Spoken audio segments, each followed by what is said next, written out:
নিজেকে মুসলমান মনে করো, দিন ধর্ম মেনে চলার চেষ্টা করো। সময় শেষ, মরণ চলে আসবে, আজ হোক আর কাল হোক। ফেরাউন ডুবে গেছে, যেহেতু ফেরাউন ডুবে গেছে ক্ষমতা দেখিয়ে, কাজে পৃথিবীর কোন মানুষ যেন ক্ষমতা দেখিয়ে বাঁচতে না চায়। ক্ষমতা দেখিয়ে বাঁচতে চাওয়ার কোনো পথঘাট মানুষের কাছে নেই। অতএব লজ্জাবোধের দাবি রাখি। কথার মধ্যে উপস্থিত বৈঠকের মুসলিম বোন, আপনাকে নিয়ে দুটা কথা বলছি, শোনেন। আবু হুরায়রা রাদিয়াল্লাহু তাআলা আনহু বলেন, রাসূল সাল্লাল্লাহু আলাইহি সাল্লাম বলেছেন, সিনফান মিন আহলিন নার লামারাহুমা, দুই শ্রেণীর মানুষ জাহান্নামে যাবে, আমি তাদের দেখিনি। দুই শ্রেণীর মানুষ জাহান্নামে যাবে, আমি তাদের দেখিনি। কওমুন মাহুম শায়াতুন, এক শ্রেণীর মানুষ, তাদের হাতে থাকবে লাঠি, কাদনাবিল বাকার, গাভীর লেজের মতো, একদিক মোটা একদিক চিকন, তাদের হাতে লাঠি থাকবে। ইয়াদরুবু বিহান নাস, তা দিয়ে তারা মানুষকে মারবে। প্রশাসনের হাতে এরকম লাঠি থাকে। যারা কলেজ বিশ্ববিদ্যালয়ে পড়ে, ধর্মের শিক্ষার নামে ঢং করে বেড়ায়, তাদের হাতে এরকম লাঠি থাকে। যারা দলীয় দাপট দেখায়, দাঙ্গাবাজি করে, ক্ষমতা দেখায়, জোর করে জমি দখল করে, জোর করে এলাকা দখল করে, মানুষের মান সম্মানের হানি করে, মানুষকে জোর করে অপমান করে জেল হাজতে দেয়, এদের হাতে এরকম লাঠি থাকে। এরা যেন মনে করে জাহান্নাম আমার জন্য অপেক্ষা করছে। জুলুম করে, দাঙ্গাবাজি করে, ক্ষমতা দেখিয়ে, দাপট দেখিয়ে বেশি দিন টিকা যায় না। ফেরাউন ডুবে গেছে, অতএব আপনার জন্য জাহান্নাম অপেক্ষা করছে। আপনি থামুন।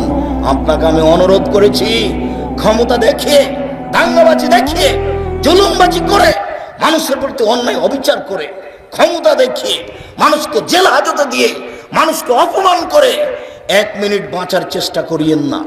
নরম হয়ে, খুব নরম হয়ে থাকেন। মাটির মানুষ, মাটির মতো হয়ে থাকেন, ফলাফল ভালো হবে। সময় অল্প। কালকে ছিল 40 বছর, আজকে দেখছেন 60।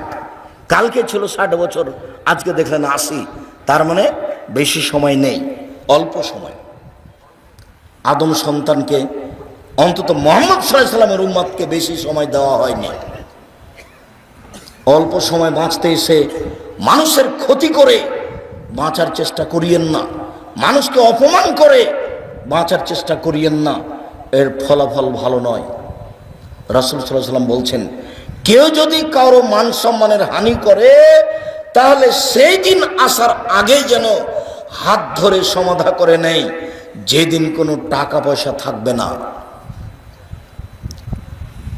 যেহেতু বিচারের মাঠে হাত ধরে ক্ষমাও হবে না, যেহেতু বিচারের মাঠে টাকা পয়সা দিয়ে বাঁচাও যাবে না, সেই দিন তখন নেকি দিয়ে বাঁচতে হবে। আমি একটা লোককে অপমান করেছিলাম, আমি এখন বাঁচবো কি দিয়ে? আমার নেকি দিয়ে।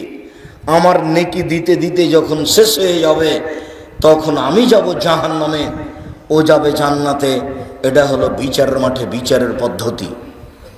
ওখানে টাকা পয়সা দিয়ে বিচার হবে না, ওখানে ক্ষমতা দিয়ে বিচার হবে না, ওখানে বিচার হবে নগদ নেকি দিয়ে। জালেমকে তার নেকি বুঝিয়ে দিয়ে তাকে জাহান্নামে যেতে হবে, এটাই হলো বিচার। যার কারণে দাঙ্গাবাজি করে কিছু করার চেষ্টা করিয়েন না। পৃথিবীর মানুষ শোনা রেখো, দুই শ্রেণীর মানুষ জাহান্নামে যাবে, আমি তাদের দেখিনি। এক শ্রেণীর মানুষের হাতে থাকবে লাঠি, গাভীর লেজের মতো, একদিক মোটা একদিক চিকন, তারা মানুষকে এই লাঠি দিয়ে মারবে, ওরা জাহান্নামে যাবে। দুই, নিসাউন, মহিলা, কাছে এতন, কাপড় পরে থাকবে, আর এতন উলঙ্গ। তোমার মা ছোটবেলা পরে এখন বসে আছে, বলো এটা কি? যার হাত দেখা যায়, পেট দেখা যায়। আমি শাড়ি হারাম পোশাক বলিনি, শাড়ি পরা যায়। আমি বলেছি ভালো হবে সালোয়ার কামিজ মেক্সি চাদর পরেন। শাড়ি যদি পরেন তাহলে 2 ছাড়ের ব্লাউজ পরতে হবে, যার হাত হবে কবজি পর্যন্ত, নিচের দিক কোমরের নিচে চলে যাবে। 1.5 গজ কাপড়ের ব্লাউজ করতে হবে। আর শাড়ি পরলে পা মোজা পরতে হবে, বাইরে বের হলে শাড়ি পরে পা মোজা না পরে যদি অটোতে উঠে তাহলে হাঁটু পর্যন্ত পা খুলে যাবে। এই পোশাক পরে তোমার মা বাইরে যেতে পারে না। আর এটা হচ্ছে পল্লী অঞ্চল, সারা গ্রামের সবাই নাকি চাচা, সবাই নাকি ভাই, সবাই নাকি বাপ, সবাই সবার সাথে কথা বলছেন নির্দ্বিধায়।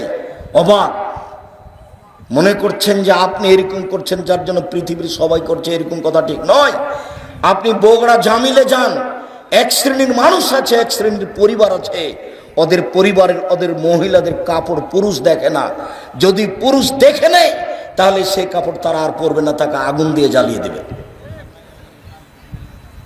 আপনার স্ত্রী আপনার মেয়ে নগ্ন হয়ে চলছে, যার কারণে আপনি বলছেন পৃথিবীতে সবাই এরকম। ওদের সব সময়ের পোশাক পুরুষ দেখে না। ওরা বাড়ির বাইরে বের হলে শুধু বোরকা দেখতে পাবে, অন্য কিছু নয়। অথচ তারা বেঁচে আছে, আজও পৃথিবীতে বেঁচে আছে, তাদের দিন চলে। সম্মানিত দিনী বোন শুনুন, আপনাকেই বলছি, আপনার রাস্তাতে হাঁটা দেখলে লজ্জা হয়, আপনার চলাফেরা দেখলে খারাপ লাগে, লজ্জা হয়। মনে হয় যেন আপনার স্বামী নেই, মনে হয় যেন আপনার বাপ নেই, আপনি যেন পিতাহীন মানুষ, আপনি যেন স্বামীহীন মানুষ। স্বামী থাকলে আপনার এরকম অবস্থা কেন? আত্মমর্যাদা থাকবে স্বামী থাকলে। আপনার একটা আত্মমর্যাদা আছে, স্বামীর একটা আত্মমর্যাদা আছে। স্বামীর আত্মমর্যাদা খেয়াল করলে তো আপনি এমনটা করতে পারেন না। স্বামীর একটা আত্মমর্যাদা খেয়াল করা দরকার। আসমা রাদিয়াল্লাহু তাআলা আনহা বলেন, আবু বকর সিদ্দিকের মেয়ে আসমা রাদিয়াল্লাহু তাআলা আনহা বলেন যে আমি মাঠে থেকে খেজুরের আটি বোঝা মাথায় করে নিয়ে আসছিলাম। রাস্তায় রাসূল সাল্লাল্লাহু আলাইহি ওয়াসাল্লামের সাথে দেখা হয়ে গেল। আল্লাহ রাসূল আমাকে বললেন, আসমা তুমি উটের উপরে চলে আসো, উটের উপরে উঠো। তখন আমি লজ্জা করলাম, আমার স্বামী জুবাইরের আত্মমর্যাদাকে আমি খেয়াল করলাম। না না না না না, আমি যদি রাসূলের উটের পিছনে উঠি তাহলে জুবাইর এটা খারাপ মনে করবে। জুবাইরের একটা আত্মমর্যাদা আছে, তার একটা দাম আছে। আমি এই হিসাব করে আর রাসূলের উটের পিছন দিকে উঠলাম না। আমি বাড়িতে এসে বললাম, জুবাইর শোনেন, আমার স্বামীকে বললাম এই ঘটনা, আপনার আত্মমর্যাদাকে হিসাব করে আমি রাসূলের উটের পিছনে উঠিনি। তখন জুবাইর বলছেন, দেখো আসমা, রাসূল সাল্লাল্লাহু আলাইহি সাল্লামের উটের পিছনে উঠাটা তোমার কাছে যতটুকু আত্মমর্যাদাতে বাধা দিয়েছে, তুমি যে খেজুরের আটি বোঝা মাথায় করে মাঠে থেকে চলে আসো, এই দৃশ্যটাতে আমার আত্মমর্যাদাতে বেশি বাধা দেয়। আমাকে এটা খুব খারাপ লাগে। তুমি একটা মহিলা মানুষ, মাঠে থেকে বোঝা মাথায় করে নিয়ে চলে আসো, এটা আমাকে খারাপ লাগে। হাদিস বুখারী মুসলিম, তার নাম আত্মমর্যাদা। এই ছেলে, তোমার বাপের একটা আত্মমর্যাদা থাকলে তোমার মা এভাবে বসে থাকতে পারে? তোমার বাপ একটা কাপুরুষ, তোমার বাপ একটা কাপুরুষ, তোমার বাপ একটা কাপুরুষ। মনে কিছু নিও না। তোমার বাপের ব্যক্তিত্ব থাকলে, তোমার বাপের মর্যাদা থাকলে, তোমার বাপের আত্মমর্যাদা থাকলে তোমার মা এভাবে চলতে পারতো না। এটা অসম্ভব হতে পারে না। তোমার বাপ নিজেকে পশু প্রাণীর মতো মনে করে। বুঝে না ওরা অন্তর আছে, বুঝে না। দেখেও দেখে না ওরা চক্ষু আছে, দেখে না। শোনে না ওরা কান আছে, শোনে না। উলাইকা কাল আনাম, তারা পশু প্রাণীর মতো, তারা গরু ছাগলের মতো, তারা কুকুর শৃগালের মতো, বালহুমাদাল, বরং তার চেয়ে খারাপ। তোমার পিতা পশু প্রাণীর মতো নিজেকে মনে করে। ব্যক্তিত্ব থাকলে এইভাবে স্ত্রী ঘটতে পারে? যেইভাবে চোখ ঘুরে বউ সেভাবে ঘুরে, চোখ যেভাবে ঘুরে বউ সেভাবে চলে, তার নাম ক্ষমতা, তার নাম ব্যক্তিত্ব, তার নাম আত্মমর্যাদা। রাসূল সাল্লাল্লাহু আলাইহি সাল্লাম বলেন, নিসাউন, মহিলা, কাসিয়াতুন, কাপড় পরে থাকে, আর এতুন, উলঙ্গ। তোমার মার পোশাককে আল্লাহ নবী উলঙ্গ বলেছেন, আর তোমার বোনের পোশাককে আল্লাহ রাসূল উলঙ্গ বলেছেন। এই ছেলে, এই হাদিসের বিকল্প কি তরজমা হতে পারে তুমি বিবেচনা করো। আমি এ কথা বলিনি, এই কথা মুহাম্মদ সাল্লাল্লাহু আলাইহি ওয়াসাল্লাম বলেছেন। নিজেকে পশু প্রাণী মনে করো না, নিজেকে গরু ছাগল মনে করো না, নিজেকে মানুষ মনে করিও। পশু প্রাণীর বিচার হবে না, গরু ছাগলের বিচার হবে না, কুকুর শৃগালের বিচার হবে না, বিচার মানুষের হবে, বিচার জিনের হবে। এরাই বুঝে, এদের বোধ শক্তি আছে, এদের বোধোদয় আছে, এদের বোধগম্য আছে, এদের হিতাহিত জ্ঞান আছে। এরাই ভালো হতে পারে। যেহেতু ভালো হচ্ছে না, কাজে এরা পশু প্রাণীর মতো, এরা গরু ছাগলের মতো, এরা কুকুর শ্রীগালের মতো। তবে আল্লাহ তাদেরকে কুকুর শ্রীগাল বলেননি। পরিবর্তন হতে পারে। আজকেই পরিবর্তন হতে হবে তোমাকে, আজকেই পরিবর্তন হতে হবে তোমার মাকে, আজকেই পরিবর্তন হতে হবে তোমার বোনকে। সিদ্ধান্ত পরিবর্তন করুন। আপনি আমার দিনী বোন। রাসূল সাল্লাল্লাহু আলাইহি ওয়াসাল্লাম বলেন, মায়লাতুন, এরা পুরুষকে নিজের দিকে আকৃষ্ট করে। মমিলাতুন, তারা পুরুষকে নিজের দিকে আকৃষ্ট করে। মায়লাতুন, এরা নিজেরা আকৃষ্ট হয় পুরুষের দিকে। এরা বাড়িতে যখন থাকে তখন ভালোই থাকে, যখন বাড়ি থেকে বের হয় রাস্তায় চলে তখন কেন জানে কেমন কেমন করে, আনছান আনছান করে। একবার ডান দিকে যায়, একবার বাম দিকে যায়, একবার হাত নাড়ে, একবার চোল নাড়ে, কেন জানে কেমন কেমন করে। তার মানে এরা পুরুষের দিকে আকৃষ্ট হয়েছে। লাইফ খোলা জান্নাত, এরা জান্নাতে যাবে না। জান্নাতে তো যাবে না, যাবে না। ওয়ালা ইয়াজিদনা রিহাহা, এরা জান্নাতের গন্ধ পাবে না। ফাইনা রিহাহা লা তুজাদু মিন মাসরাতি কাদা ওয়া কাদা, যে জান্নাতের গন্ধ 1 বছরের দূরত্ব পথ থেকে পাওয়া যায়, এটা জান্নাত। এখানে একটা দ্রুতগামী ঘোড়া দৌড়াতে আরম্ভ করে, 1 বছর দৌড়াই, এই যত পথ যাবে ওই পথের মাথায় কেউ যদি দাঁড়ায় তাহলে জান্নাতের গন্ধ পাবে। এই মহিলারা জান্নাতের গন্ধ পাবে না।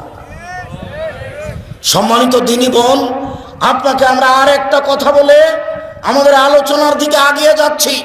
রাসূল সাল্লাল্লাহু আলাইহি ওয়াসাল্লাম বলেন, 3 শ্রেণীর মানুষ জান্নাতে যাবে না। সালাসাতুন লা তাদখুলুল জান্নাতা আবাদা, 3 শ্রেণীর মানুষ কখনো তারা জান্নাতে যাবে না। 1, মধুমেনুল খামর, যারা নিয়মিত বিড়ি, তামাক, জর্দা, সিগারেট, গুল, নেশাদার দ্রব্য খায়, পান করে, তারা জান্নাতে যাবে না। এমন ভাবে আজ থেকে আপনি বিড়ি সিগারেট ছেড়ে দিবেন, দোকানদার যেন একেবারে যা কিনেছিল সেটা যেন মালিককে ফেরত দিয়ে আসে বা ফেলে দেয়, আগুন দিয়ে জ্বালিয়ে দেয়। আর তুমি যদি আবার এখান থেকে উঠে গিয়ে আবার সিগারেট লাগাও, তখন তুমি মনে করি কি ব্যাপার, আমি কি পশু নাকি? বুঝেও তো বুঝলাম না, আমি তো বুঝলাম, তারপরে আবার আমি ভালো হতে পারলাম না কেন? তাহলে কি আসলে আমি পশুর মতো হয়ে গেছি? ফকির ভিক্ষা চাইলে বলেন মাফ করো, আর ওই টাকা দিয়ে বিড়ি সিগারেট কিনে দিন রাত খান, শরম হয় না কেন? রাসূল সাল্লাল্লাহু আলাইহি ওয়াসাল্লামকে জিজ্ঞাসা করা হয়েছিল, আল্লাহর নবী, আইউল আমাল আফজাল, পৃথিবীতে কর্ম হিসাবে সবচেয়ে উত্তম কোনটা? মানুষ যে সব কাজ করে তার সবচেয়ে ভালো কাজ কোনটা? তখন আল্লাহ রাসূল উত্তরে বললেন, তুতেম উত্তাম ওয়া তাকরাউ সালাম আলামান আরাফ তাওমান লাম তারিফ, তুমি দুস্থ গরিব ফকির মিসকিনকে খেতে দেবা, এটাই তোমার জীবনে সবচেয়ে ভালো কাজ। 2, যাকে চিনো তাকেও সালাম দিবা, যাকে চিনো না তাকেও সালাম দেবা। দেখে সালাম দিতে হবে এই কথা নয়, মৌলানা সাহেবকে সালাম দিতে হবে এই কথা নয়। যাকে চিনেন তাকেও সালাম দিবেন, যাকে চিনবেন না তাকেও সালাম দিবেন। মিশরে কয়েকদিন ছিলাম, তো একটা জিনিস দেখেছিলাম, মিশরের মাটিতে সবাই কোরআন মাজিদ পড়তে পারে। ভ্যান চালক, রিক্সা চালক, অফিসার, মন্ত্রী, এমপি সবাই কোরআন মাজিদ পড়তে পারে। সবাই সবাকে সালাম দেয়। মন্ত্রী ও রিক্সাওয়ালাকে সালাম দিচ্ছে, সবাই সবাকে সালাম দেয়। যদি একটা খারাপ বৈশিষ্ট্য আছে, প্রায় সবাই দাড়ি চাঁচে, তবে সবাই সবাকে সালাম দেয়। চিনে সালাম দিবেন না। আর 10 জায়গাতে সালাম দেওয়া নিষেধ, এই কথাটাও মিথ্যা। তার মধ্যে এক জায়গা হচ্ছে যখন খাচ্ছে তখন সালাম দিতে হবে না, এই কথাটা মিথ্যা। আপনারা খাচ্ছেন এই জন্য সালাম দিচ্ছি না, মনে কিছু নিয়েন না। এতগুলি বাক্য চললো আর আসসালামু আলাইকুম চলবে না? কেমন ধর্ম? বলছে আব্দুর রাজ্জাক সাহেব, আপনি তো খাচ্ছেন সেজন্য সালাম দিলাম না। তো এগুলো তো চলছে কথা, তো সালামটাই চলে না। ফেকার বইয়ে লেখা আছে 14 জায়গাতে সালাম দেওয়া নিষেধ, তার মধ্যে এটাও আছে।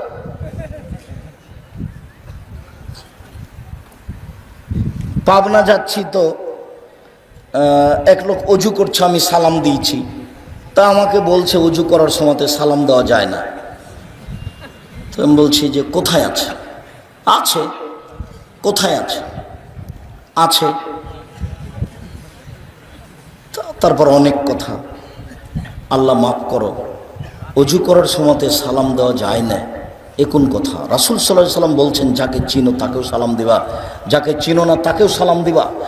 মোবাইলের রিং হচ্ছে, অন করে দিয়ে আপনি সালাম দেন। হিন্দু হোক, মুসলমান হোক, বৌদ্ধ হোক, খ্রিস্টান হোক, সে যেই হোক না কেন, ডোম হোক, চামার হোক, হাঁড়ি হোক, সে যেই হোক না কেন, মুচি হোক, মেথর হোক, আপনি তাকে সালাম দিবেন।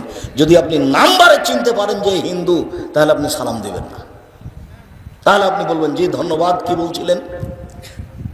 যদি আপনি চিনতে না পারেন, সে যেই হোক, পশু প্রাণী, গরু ছাগল, যে আপনার সাথে কথা বলছে, আপনি তাকে সালাম দিবেন। রাসূল সাল্লাল্লাহু আলাইহি ওয়াসাল্লাম বলছেন, তুমি যাকে চিনো তাকেও সালাম দিবা, যাকে চিনো না তাকেও সালাম দিবা।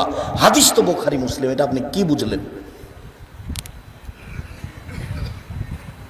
মোবাইলের নাম্বার দেখে আপনি চিনতে পারছেন না, অতএব আপনাকে আর বিবেচনা করতে হবে না।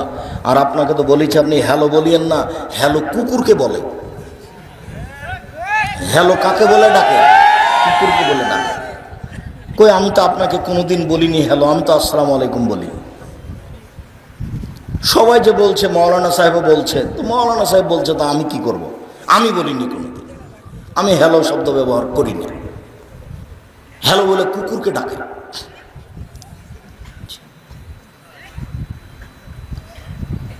আপনি যদি অন করেন তাহলে এটা দিয়ে করবেন। বলছিলাম, সম্মানিত দিনী ভাই বোন, সবচেয়ে উত্তম ভালো কাজ রাসূল সাল্লাল্লাহু আলাইহি ওয়াসাল্লাম বললেন, ফকির মিসকিনকে খেতে দেওয়া। বিড়ি সিগারেট খেয়ে টাকাটা নষ্ট করলেন, আর ফকিরকে 10টা টাকা দেওয়ার জন্য আপনি ভারী মনে করলেন, বললেন যে মাফ করো। তা করবেন কেন? আমি তো জানি না আপনি জামিয়া সালাফিয়াতে টাকা পয়সা পাঠান কিনা। যদিও আমি বলেছি যে আপনার টাকা ছাড়াও জামিয়া সালাফিয়া গড়বে, কিন্তু আপনি তো নেয়ামতপুর থানার মানুষ, আপনি আমার কাছের মানুষ, আপনি আমার দিনী ভাই, আপনি আপনার দিনী বোন। আমি জানি না আপনার টাকা পয়সা জামিয়া সালাফিয়াতে খরচ হয় কিনা। মাসে 26 লক্ষ বেতন লাগে এখন। তা আপনার কয়টা টাকা আছে এখানে? আমি বলেছি আপনার টাকা না হলে জামিয়া সালাফে গড়বে ইনশাআল্লাহ। তবে আমি কথা বলেছি যে আপনার টাকা ছাড়া হয়ে যাক, এটা আমি চাইনি। পতিতালয়ের মহিলা যদি কুকুরকে পানি পান করে জান্নাত পেতে পারে, পতিতালয়ের মহিলা যদি কুকুরকে পানি পান করে জান্নাত পেতে পারে, তাহলে জামিয়া সালাফে 10টা টাকা দান করে জান্নাত হবে ইনশাআল্লাহ। আপনাকে আমি জামিয়া সালাফের মুখপাত্র পত্রিকা মাসিক আল ইতিসাম পত্রিকা পড়তে বলেছি।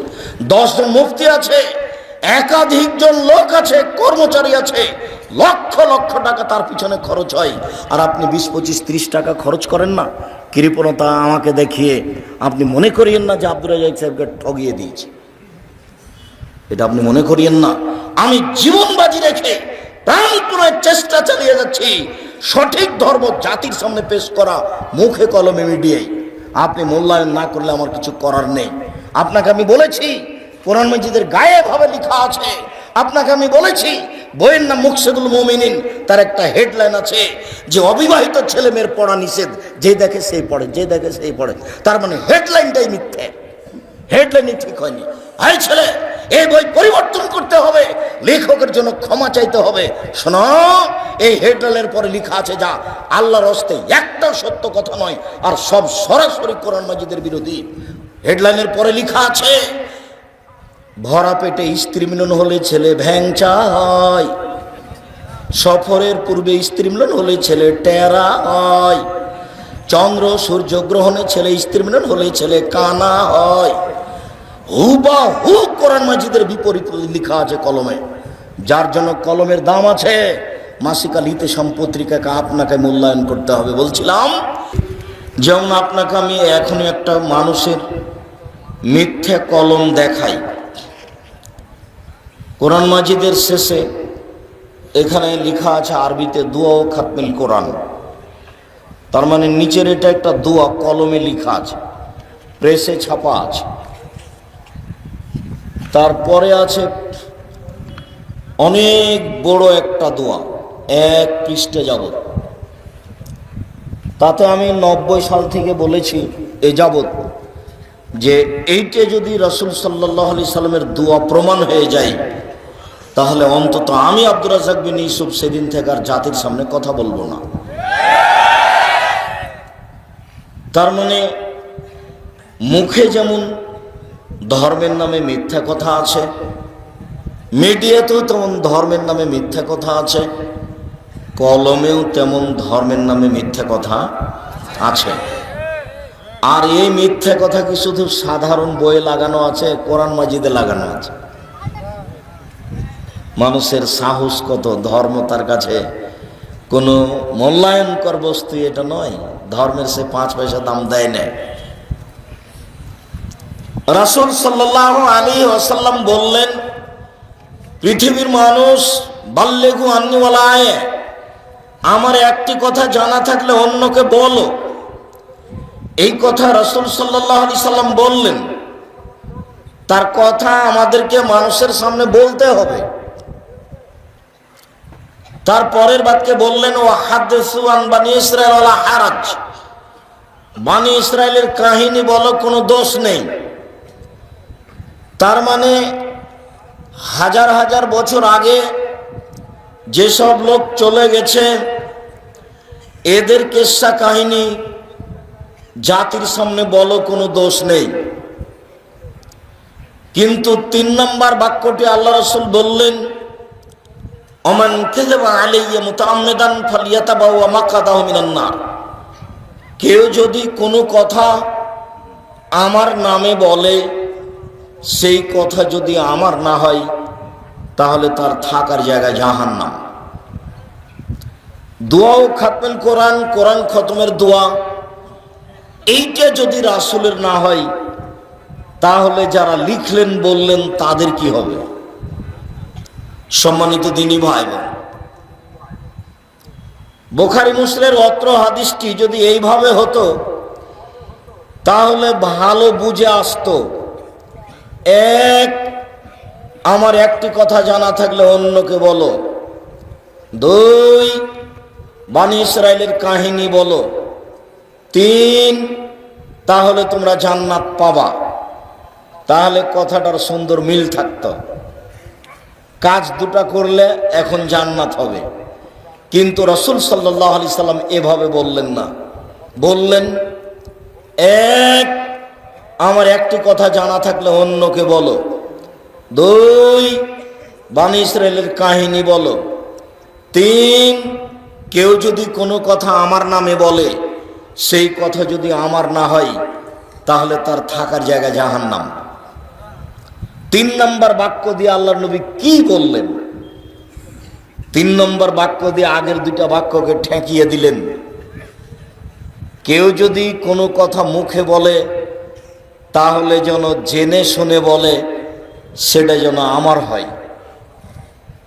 কেউ যদি বানি ইসরাইলের কাহিনী বলে, তাহলে সে যেন দেখে শুনে বলে, সেটা যেন সত্য হয়। যদি না হয়, মিথ্যা কথা হয়, তাহলে ফলাফল জাহান্নাম হবে। হুজুর যত বড়ই হোক, আল খাল্লা যত বড়ই হোক, পাগড়ি যত বড়ই হোক, বিচারের মাঠে রেহাই পাওয়ার কোনো সুযোগ নেই। ধর্মের নামে কথা বললে খুব হিসাব করে, খুব বিবেচনা করে সত্য সঠিক কথা বলতে হবে। অন্যথায় মাওলানা সাহেবের সুযোগ সহজে হারিয়ে যাবে, ফলাফলে জাহান্নাম যেতে হবে। আনাস রাদিয়াল্লাহু তাআলা আনহু বলেন যে আল্লাহ রাসূল বললেন, আমাকে একদা জিবরাইল মেরাজে উপরে নিয়ে যাচ্ছেন। তো যেতে যেতে দেখি হঠাৎ অনেক মানুষ, তুকরাজু শাফাহুম বাকারাজ মিনান নার, যাদের জিহ্বা ঠোঁটকে আগুনের কাঁচি দিয়ে কেটে দেওয়া হচ্ছে। তো এটা তো খুব কঠিন অবস্থা। কাঁচি হচ্ছে আগুনের কেঁচি দিয়ে জিহ্বা কেটে দেওয়া হচ্ছে, তো এটা তো খুব কঠিন অবস্থা। তখন আমাদের নবী মুহাম্মদ সাল্লাল্লাহু আলাইহি সাল্লাম জিবরাইলকে বলছেন, মান হাওলাই, এরা কারা, এরা কে, একই কথা, এ আবার কেমন কথা? আগুনের কাঁচি দিয়ে মানুষের জিহ্বা কেটে দেওয়া হচ্ছে। তখন রাসূল সাল্লাল্লাহু আলাইহি সাল্লাম উত্তরে বললেন, হাওলাই খুতবা মিন উম্মতিক, এরা হচ্ছে আপনার উম্মতের বক্তা, যারা বক্তৃতা করে বেড়াতে। তাহলে এখন বক্তব্য বন্ধ করতে হবে না বক্তব্য দিতে হবে? হুজুর তো বুঝতে পারেননি যে সমস্যাটা কোথায়। হুজুর মনে করছে যে দাপট দেখিয়ে থুতির জোর যার সেই ভালো বক্তা। হুজুরও মনে করেছেন, জনগণও মনে করল। তাফসির মাহফিল দেখলে আমার খুব কষ্ট হয়। ও মুফাসসির নিজেও জানে না যে আসলে এই তাফসির কি, ঘটনা কি। আমার এক চাচাতো ভাই আমাকে বলছেন যে আজকে বরিশাল থেকে একজন এসে তাফসির করলো, এই তাফসির তোরা জানিস না। তা আমি বললাম যে কি করলেন, তোরা ওই তাফসির জানিস না? আচ্ছা সেটা আমি বুঝলাম, আমি জানি না, কিন্তু কি তাফসির করলেন সেটা বলবেন তো। তো শেষ পর্যন্ত চাপ দিয়ে বলছেন দেখো, আদম আলাইহিস সালাম ঘুম থেকে উঠে দেখছেন পাশে একজন সুন্দরী মহিলা। তা আদম আলাইহিস সালাম হাত বাড়াতে গেলেন সেদিকে, তখন ফেরেশতা বলছেন থামেন। তো আদম আলাইহিস সালাম বলছেন কেন? ফেরেশতা বলছেন মোহর দিতে হবে আগে। তো আদম আলাইহিস সালাম বলছেন মোহর কি? তখন ফেরেশতা বলছেন 1000 বার দুরূদ পড়ে দিতে হবে মুহাম্মদ সাল্লাল্লাহু আলাইহি সাল্লামের উপরে। 1000 বার দুরূদ পড়ে দিতে হবে, তাহলে আপনার স্ত্রী হালাল হবে। তো আল্লাহ বলছেন সূরা বাকারাতে যে আমি আদমকে সব কিছু শিখিয়ে দিয়েছি। পৃথিবীর সবচেয়ে বড় শিক্ষিত মানুষ হলেন আদম আলাইহিস সালাম। আদম আলাইহিস সালামের চেয়ে বড় শিক্ষিত মানুষ পৃথিবীতে কেউ নেই। আদম আলাইহিস সালাম পৃথিবীর সব কিছু জানতেন। শুধু জানা নয়, দেখার সাথে সাথে তিনি বলতে পারতেন যে কোন কাজে লাগবে। একটা গাছ দেখার সাথে সাথে তিনি বলতে পারতেন যে এই গাছটাতে কি উপকার আছে, এটা তিনি বলে দিতে পারতেন। পৃথিবীর সবচেয়ে বড় শিক্ষিত মানুষ আদম আলাইহিস সালাম। আল্লাহ বললেন ওয়া আল্লামা আদম আল আসমা কুল্লাহা, পৃথিবীতে যা কিছু আছে সব কিছুর নাম আল্লাহ তাআলা আদমকে শিখিয়ে দিয়েছিলেন। কুল্লাহা, এমন কোনো কিছু পৃথিবীতে ছিল না যেটা আদম আলাইহিস সালাম জানতেন না। অত্র আয়াত প্রমাণ করে। তো নিজের বউকে কিভাবে হালাল করতে হবে সেটাই তিনি জানতেন না। আরে মুফাসসির হলে কি এত বেকুব বেখিয়াল হতে হয়? ধর্ম কি পাগল হয়ে গেছে? धर्म की राजशाही चांपानेर हवाई लड्डू, दोनों हाथ में लड्डू है, जो चाहे उसको खा ले, जो चाहे उसको छोड़ दे।